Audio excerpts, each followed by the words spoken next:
코로나19 위기를 딛고 동학개미가 만든 사상 최고가 랠리. 그러나 과도한 영끌, 레버리지, 가상화폐 투자 등 부작용이 속출하는데 대한민국의 미래는 자본시장에 있다.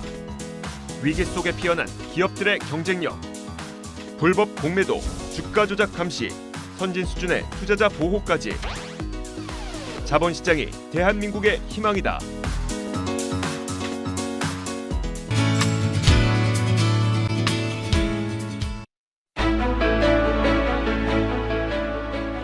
시청자 여러분 안녕하십니까? 출발 성공 투자 박민영입니다. 네, 안녕하세요. 김영롱입니다.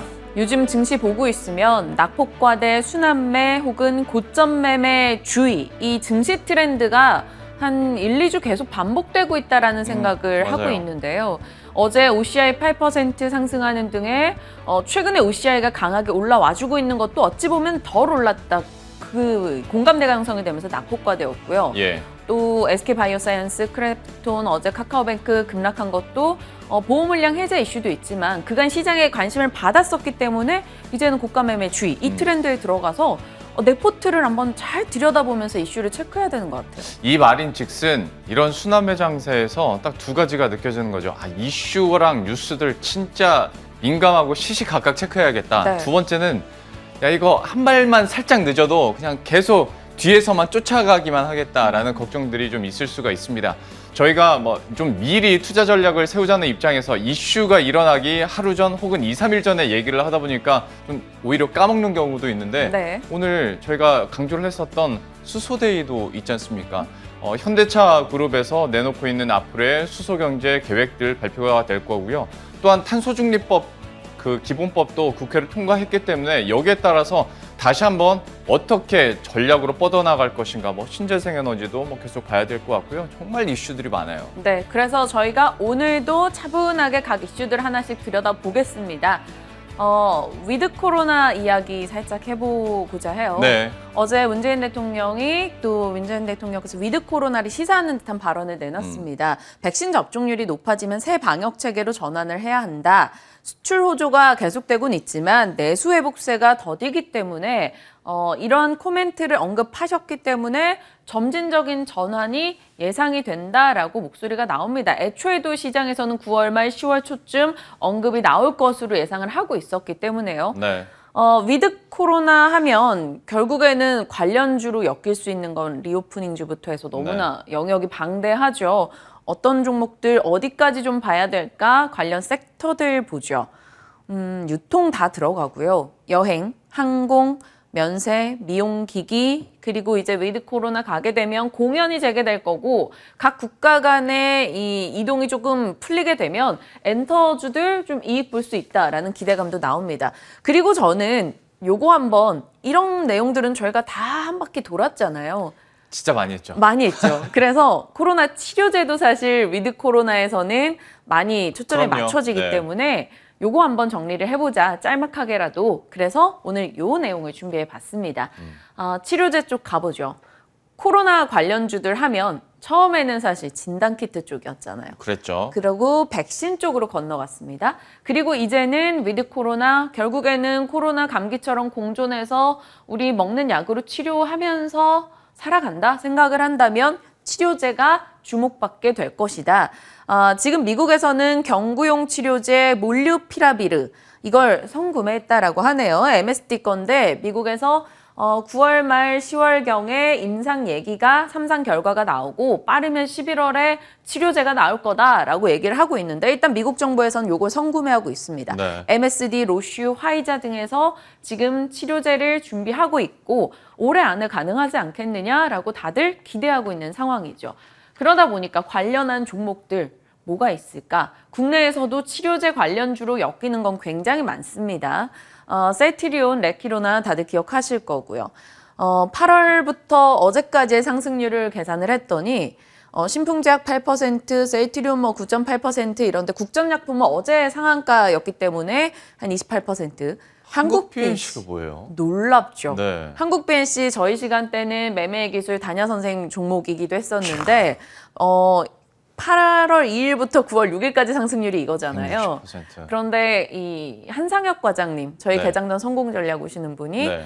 한국 BNC를 한 8,000원 구간에서 언급을 했었어요. 네. 이 치료제 쪽 본다면 이 종목 괜찮다고. 네. 그런데 이게 지금 4만 원? 아. 그러니까 7월 11일경에 8,000원, 7,000원 하던 게 지금 4만 원입니다. 네. 어마어마한 상승 기록했어요. 우리 세계 종목은 이 집에 벗어났네요. 안드로메다로 네. 갔네요, 이건. 이걸 지금 뭐 잡을 수는 없겠죠. 네. 뭐 지난주에 이익 실현 관점에 전략을 주시기도 했는데 서린바이오도 58%, 아이진 20%. 그런데 또 못 간 거는 못 갔어요. 네. 이 말은즉슨 종목 잘못 골랐다가 네. 굉장히 희비가 엇갈릴 수 있다라는 거기 때문에 요거 뷰가 있으신지 오늘 네. 전문가분께 한번 질문을 드려보고 싶고 만약에 치료제 관련주로 나는 관심이 없어라는 답변을 주신다면 다른 위드 코로나 관련주가 뭐가 있을지. 제가 박재용 차장님 출연하는 거 알고 일부러 지금 벌써부터 깐깐하게 저한테 그렇게 질문하라고 하는 거죠? 아니요, 왠지 박정영 차장님이 치료제 네. 관련주를 안 좋아하실 수도 있겠다라는 생각이 들어서 예. 혹여나 그런 위드 코로나가 뭐가 있을까 네. 질문을 드리는 거죠. 그러면 위드 코로나와 관련해서 어떻게 그러면 투자 아이디어를 또 차장님께서는 갖고 계실지 잠시 후에 한번 제가 물어볼게요. 네. 두 번째 이슈로 넘어가 보도록 하겠습니다. 5G 얘기 오랜만에 해볼까 하는데요. 5G도 생각해보면 지난해 뭐 한때 주인공이었던 때가 있었습니다. 시장에서 뭐 다들 약해도 5G가 끌고 올라갔었던 때도 짧았지만 분명히 있긴 있었는데 그 이후에 올해 주가 흐름이 어땠었느냐. 올해 동안에 서진 시스템 45%, KMW 45% 떨어졌고요. 솔리드 30% 장난 아니었습니다. 앞서 막 한국 BNC 상승률 보다가 이거 보니까 가슴 답답하네요. 그렇죠. 그런데 준비한 이유가 어제 그리고 요 최근 2, 3일 동안에 살짝 좀 튀어오르고 있길래 이걸 어떻게 봐야 될지 한번 살펴보도록 할 텐데요. 저 근데 네. 이 5G 같은 경우 차트를 보니까 생각이 났는데요. 네. 2월에 이렇게 올랐잖아요. 네. 그리고 5월에도 이렇게 올랐잖아요. 네. 이때마다 증권가에서 흐리지만 해를 본다면 하면서 막 긍정의 리포트를 냈던 날이에요. 제가 5월 이거 기억나거든요. 근데 요번에도 이게 양치기 소년으로 끝날까 봐 사실. 아, 참 사람 할 말 없게 만드네요. 제가 준비한 다음 장이 그거거든요.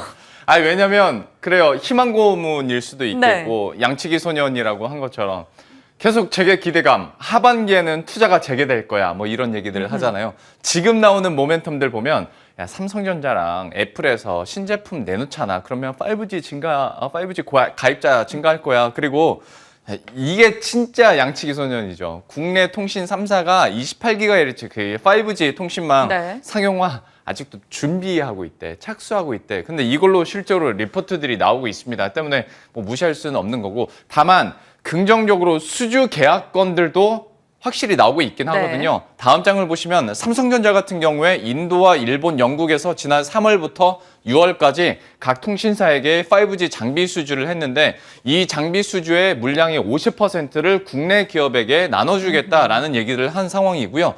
이노와이어리스, 솔리드도 각각 일본과 미국에서 뭐 수출 계약이나 장비 공급 계약을 내놨습니다. 네. 이렇게 되다 보니까 다시 한번 글로벌리하게 봤을 때 5G 투자 재개가 일어날 거야. 그러면 3분기 혹은 4분기부터는 실적에 대한 반등도 나타날 테고 워낙 많이 떨어졌으니까 이제 반등의 기회가 꽤 높다라는 얘기들을 하고 있습니다. 그러면 이 관점에서 봤을 때 다음 장을 보시면 앞에서는 쭉쭉 다 떨어졌었는데 네. 지금 코스닥의 지수 흐름과 KMW의 주가 흐름을 봤을 때 괴리가 너무 많이 벌어졌단 말이죠. 이 정도면 반등할 때도 되지 않았겠냐.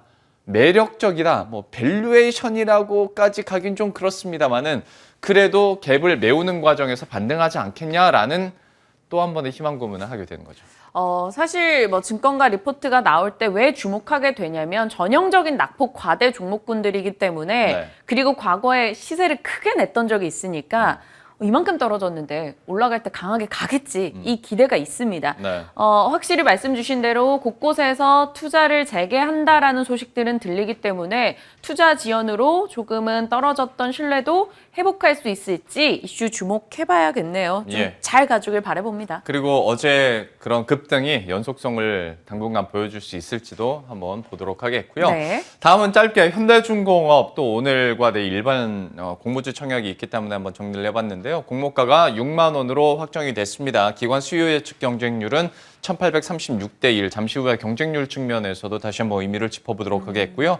의무 보유 확약 비율이 53.1%. 최근 들어서 확약 비율이 계속 좀 떨어진다라는 흐름들을 봤을 때 그래도 어느 정도 괜찮은 견조하게 거죠. 비율이 나왔고요.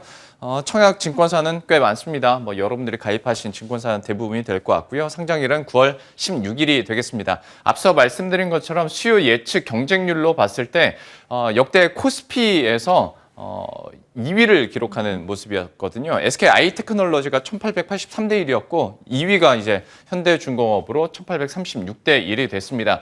어떤 수요 예측 가격을 써낸 것도 보면 공모가 6만 원대가 대부분 좀 몰려 있는 모습이었거든요. 5만 3천 원에서 한 6만 원대가 대부분이었기 때문에 경쟁률 높겠다. 현대중공업에 대해서 앞으로 장기적으로 한 내년, 내후년까지 실적에 대한 긍정적인 얘기들 나오겠다. 우리가 이제 따상이라고 말하는 건 이제 너무 좀 진부하지만 네. 그래도 다시 한번 좀 기대감이 있는 건 사실인 것 같습니다. 오늘과 내일 또 일반 공모주 청약이니까요. 알아두시면 좋을 것 같아요. 현대중공업 이슈도 잘 체크하시면서 과연 이게 또 한국조선해양에는 어떤 영향을 미칠 것인가 이런 부분도 한 번씩은 꼬리물기로 이슈를 체크해 나가시는 것도 좋을 것 같습니다. 다양한 이슈 살펴봤고요. 이에 대한 집중적인 전략 챙겨보도록 하겠습니다. 지금부터 함께 출발하시죠.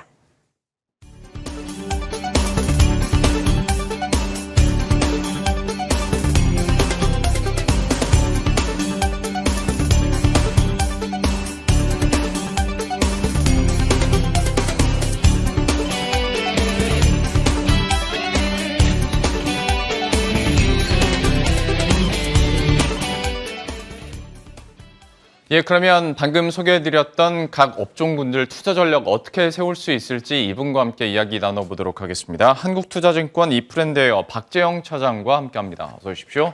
안녕하십니까. 안녕하세요. 제가 지난주 휴가 간 사이에 그 네. 박앵커 했지 않습니까? 네. 제가 들은 소문으로 그렇게 괴롭혔다고 차장님은. 저는 그렇게 생각 안 했는데 네. 저쪽에 PD님이 안쪽에서 그렇게 생각하셨나 봐요. 아니 또 악플이 많이 달려가지고 제 악플이요? 아니요 박앵커에 대한 그래요? 악플이 저는- 차장님 그만 네. 괴롭히라고 그래서 상처받아서 저한테 휴가 중에 전화를 했더라고요. 그래요? 네. 저는 전혀 그렇게 생각 안 했습니다. 다행입니다. 네. 제가 그 바톤을 받아서 그러면 조금만 더 괜찮습니다. 괴롭히는 건 아니고 네. 궁금한 거 여쭤볼게요. 코로나19 위드 코로나 뭐 얘기들은 많이 나오고 하다 보면 어떤 치료제에 대한 얘기들은 할 텐데 자 이거를 어떻게 투자 전략으로 녹여내지? 그러니까 아이디어로 어떻게 가져가지?라는 좀 고민들은 여전히 있습니다. 이 치료제 관련주에 대해서는 투자 의견이나 아이디어 어떻게 갖고 계세요? 일단 신풍제약처럼 대박을 노리기보다는 네. 현실적인 걸 봐야 될 것 같아요. 현실적인 걸 본다면 저는 좀 관심 있게 봐야 될 쪽이 역시 대형주들 가능성이 높은, 물론 이제 작은 회사라고 해서 가능성이 낮은 건 아닌데 백신 이런 쪽에서도 사실 작은 회사들이 기존에 뭐 mRNA 이런 것들을 개발을 했었던 뭐 기업들이 있기 때문에 작은 기업이라고 무시할 수 있는 건 아니지만 그래도 현실적으로 뭔가 가지고 있는 회사를 좀 저는 봐야 된다라고 봅니다. 대표적인 게 이제 SK 바이오사이언스. SK 바이오사이언스는 좀 정부에서도 밀어준다라고 하고 있잖아요. 네. 왜냐하면 이 코로나라는 게 변이가 계속 발생하고 있고 돌파 감염이 계속 되고 있고 그런 상황이라서 백신을 한 방 맞아서 끝나지 않을 것 같다. 이스라엘 같은 나라도 지금 전 국민 부스터샷 네. 뭐 맞추겠다 이러는데 계속 우리가 글로벌 제약사한테 이건 어떻게 보면 끌려다닐 수밖에 없는 그렇죠. 거거든요. 약 좀 주세요. 안 돼요. 우리 다른 데 줘야 돼요. 그럼 뭐 다른 것도 요구할 거고. 네. 그런 일을 계속 당하지 않으려면 국내 백신 개발하는 게 굉장히 중요하거든요.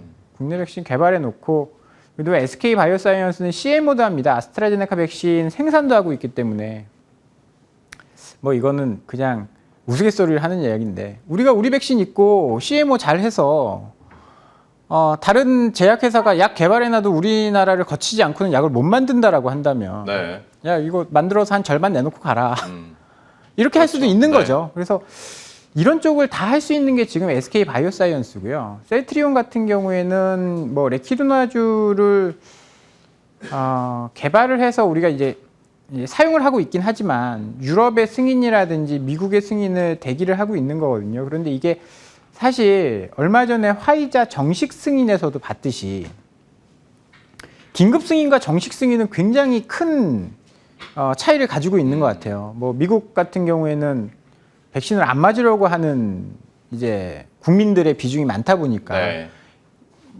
믿음이 잘 안 가는 거죠. 정식 승인 받지도 않은 건데 왜 나한테 맞으라고 하냐라는 건데 이제 화이자 백신이 정식 승인 받고는 뭐 이제 약간 이제 강제성을 띠는 그러니까 뭐 군대라든지 이런 데서는 좀 강제적으로 맞추게 네. 하는 그런 것들이 좀 가능해서 지금 유럽이나 미국도 긴급 승인을 신청을 해놓은 거거든요. 네. 빠르면 유럽이 10월, 미국도 굉장히 긍정적으로 해서 빨리 나올 수 있다라고 한다면 11월이나 12월에 긴급 승인이 나올 수 있는데 네. 이 긴급 승인 나오고 나서 분위기를 좀 봐야 될 것 같고요. 그다음에 정식 승인 나는 게 굉장히 중요한 것 같아요. 이번에 화이자 백신 사태를 상황을 봤을 때는 네. 그래서 이 유럽과 미국의 레키노라주가 정식 승인이 된다라는 것은 굉장히 큰 이슈가 될 수 있을 텐데요. 이유는 한 방에 끝나지 않을 수 있으니까 이게 백신이 안 들으면 우리 그때 신종플루 때도 그랬었잖아요. 타미플루가 나온 다음에 네. 그게 종식이 됐습니다. 금방. 그래서 이 치료제도 굉장히 중요한데 치료제는 미국에서의 승인, 정식 승인이 날 수 있느냐 여부가 굉장히 중요할 것 같습니다.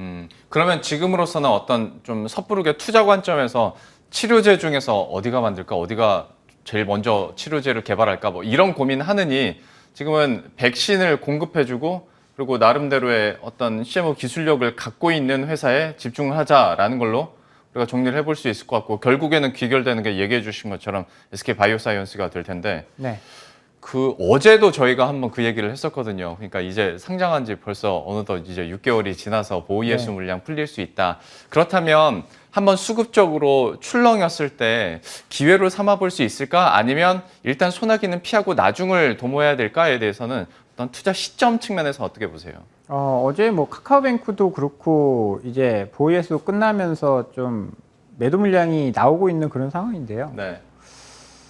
글쎄요. 이제 그런 것들은 장기적으로 성장하는 종목들이라고 한다면 기회가 되겠죠. 네. 뭐 예전에 테슬라도 마찬가지였고 테슬라도 뭐 엄청 많이 오르다가 살짝 조정받으면 이제 여기서 끝났어라고 했는데 그러지 않고 계속 올라갔었거든요. 알고 봤더니 그때가 저점이더라. 맞아요. 네, 그러니까 뭐 계속 차 판매가 잘 된다라고 한다면 그런 것들은 저는 어떻게 보면 분할해서 살 수 있는 진입할 수 있는 기회가 될 수 있다라고 보고 있어서요. 네. 사실 주식은 미래는 아무도 모르잖아요. 네. 미래는 아무도 모르는데 이제 성장주 측면에서는 저럴 때가 좀 기회가 될 수 있는 거고 뭐 우리가 뭐 가치주라고 한다든지 경기주라고 한다든지 뭐 그런 것들과는 약간의 다른 투자 포인트를 가져가야 될 것 같아요. 예. 네, 그래서 좀 조정 받을 때는 분할해서 매수할 수 있는 기회가 될 것 같습니다. 어제 또 이런 이슈들 때문에 8% 조정을 받았기 때문에 여기에 대해서도 여러분들 또 기회로 삼으실 분들은 또 전략에 잘 녹여내시길 바라겠습니다. 어떤 치료제와 관련해서 시작을 했지만 SK 바이오사이언스로 다시 한번 귀결이 되는 모습이었고요. 이어서 이것도 참 애매한 업종군입니다. 희망고문, 뭐 양치기 소년 표현을 여러 가지로 하긴 했습니다만 5G에 대해서 현재 상황 어떻게 보세요? 네, 저도 뭐 사실 5G가 좋아질 거다라고 연초에 좀 떠들고 다녔는데요. 이유는 뭐 단 한 가지죠. 작년에 오를 때 못 올랐거든요. 네. 오히려 주가가 떨어졌고 그러면 낙폭 과대 관심이 좀 나올 수 있다라고 볼 수 있는데 전혀 그런 모습들이 안 나오더라고요. 맞아요. 뭐 민주당에서 뭐 이제 곧 인프라 법안이 통과가 될 겁니다. 그러면 이제 자금을 쏟아 부을 텐데 5G는 움직이지 않는 모습이고요. 그러면 사실은 조금 멈출 필요도 있을 것 같아요. 이제 시간이라는 게 굉장히 중요하거든요. 네. 뭐 사놓고 5년 뒤에 10년 뒤에 오르면 뭐합니까? 그거는 저는 의미 없다라고 보고요. 일단은 5G에 대한 기대감이 많이 사라졌습니다. 네. 신제품이 이제 스마트폰 신제품이 나오면 뭐 5G 관련된 주들이 움직일 법도 한데 전혀 그런 모습을 안 보이고 있거든요. 네. 뭐 아이폰 12에서 이미 한번 움직였고 이미 한번 5G가 적용이 채택이 되면서 5G 장비주가 오른 게 아니라 통신주들이 많이 급등을 했죠. 네. ARPU가 급등하면서. 맞아요. 네.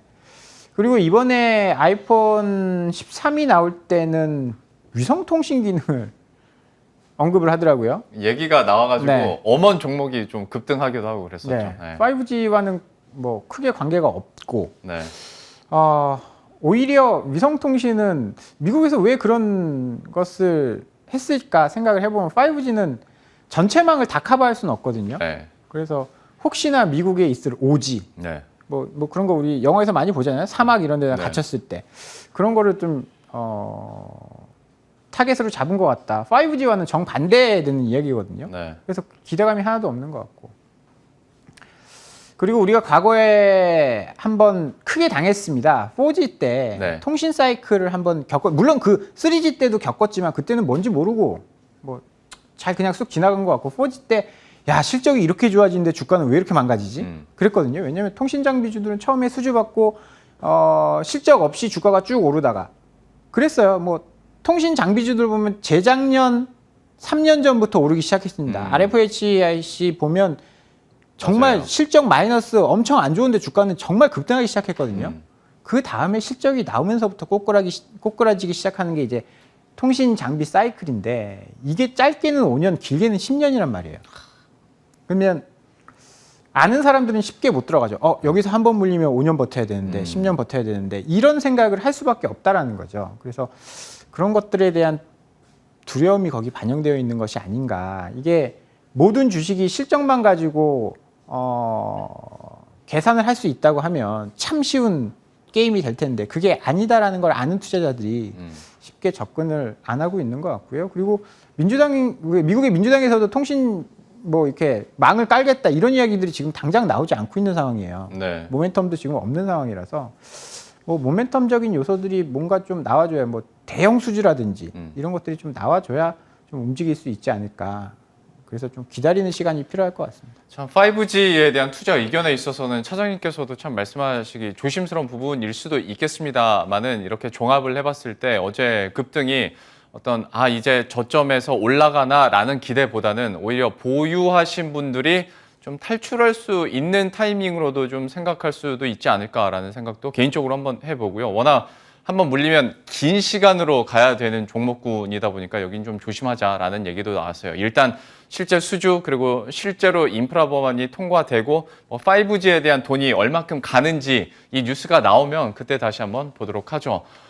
두 가지 이슈와 종목군들 살펴봤고요. 바로 코너 속의 코너로 넘어가 보도록 하겠습니다. 오늘의 제형 스픽은 실리콘 가격 사상 최고치, 여기에 대한 수혜주 얘기를 해주실 것 같은데요.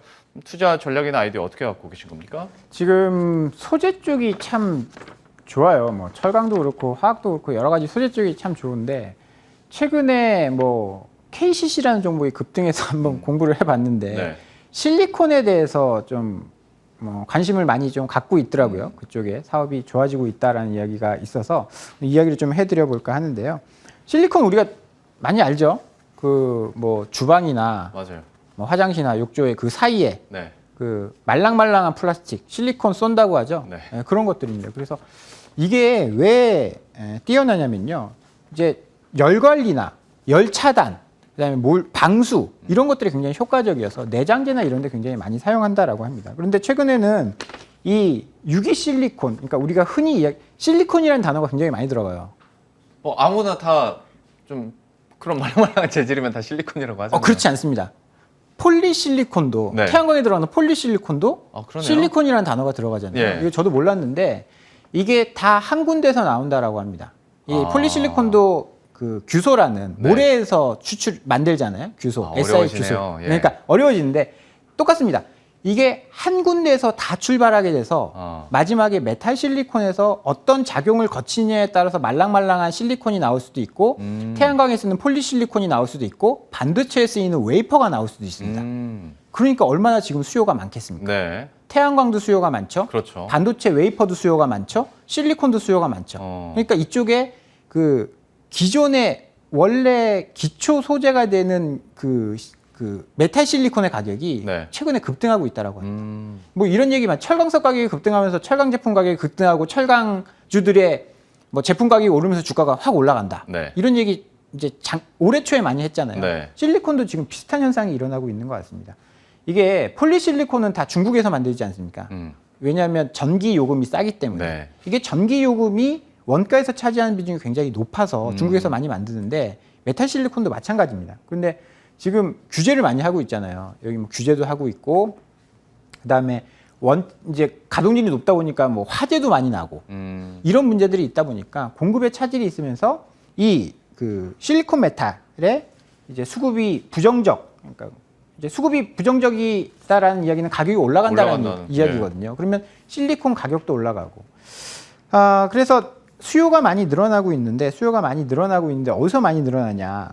뭐 건축, 건설 이건 뭐 다 아실 거 아니에요. 네. 집 짓는데. 근데 아까 얘기해 주셨던. 그렇죠. 네. 뭐 주방에도 그다음에 물 들어가는 다 들어가는 거 그렇죠. 베란다에도 많이 쏘고 그다음에 자동차에도 들어간다라고 해요. 자동차에도 전기차의 수요가 굉장히 이게 가볍고 하다 보니까 무게를 줄일 수 있고 뭐 그래서 이제 전기차용 소재로도 많이 들어가고 코팅이나 이런 데 많이 좀 활용이 되면서 수요는 계속 늘고 있다라고 합니다. 그래서 가격이 올라가고 있어서 그런데 이 유기 실리콘 그러니까 이 실리콘 시장은 뭐 특허나 이런 것들을 많이 무장되어 있어서 상위 5개 업체가 과점을 하고 있다라고 합니다. 중국 업체들이 쉽게 따라오지 못하는 시장이다라고요. 그러니까 원소재는 중국에서 만드는데 네. 실리콘 메탈 같은 원소재는 중국에서 만드는데 완제품 소재 이거는 이제 기술력이 좀 필요한 거고 특허로 무장되어 있어서 중국이 따라오기 어렵다. 뭐 이런 이야기들을 좀 많이 하고 있거든요. 그래서 이런 사업을 하고 있는 업체들을 좀 최근에 관심 있게 봐야 될 것 같은데 네. KCC 하면 이제 생각나는 게 건축 내장재, 그렇죠. 도료, 네. 그다음에 자동차용 유리, 뭐 분사하긴 했지만 이제 약간 좀 구산업을 한다라고 생각을 많이 했었는데 네. 2018년도에 이 KCC라는 회사가 모멘티브라는 회사를 인수를 했습니다. 네. 이 회사는 이 실리콘과 관련된 기술을 세계에서 2번째로 많이 가지고 있어요.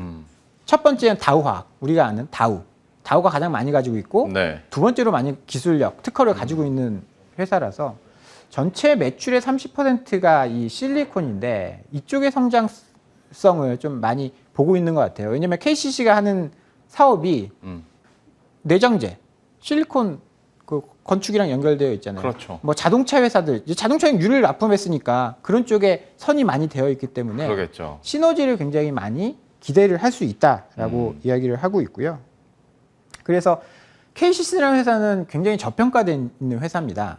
자산이나 이런 건 많은데 사업이 고리타분하고 네. 성장할 만한 게 없다라고 해서 저평가되어 있었는데 최근에 이 모멘티브라는 회사가 부각을 받으면서 신고가 부근까지 올라가 있거든요. 이런 기업들은 한번 주목해서 뭔가 변화가 생기면서 신고가를 갔다.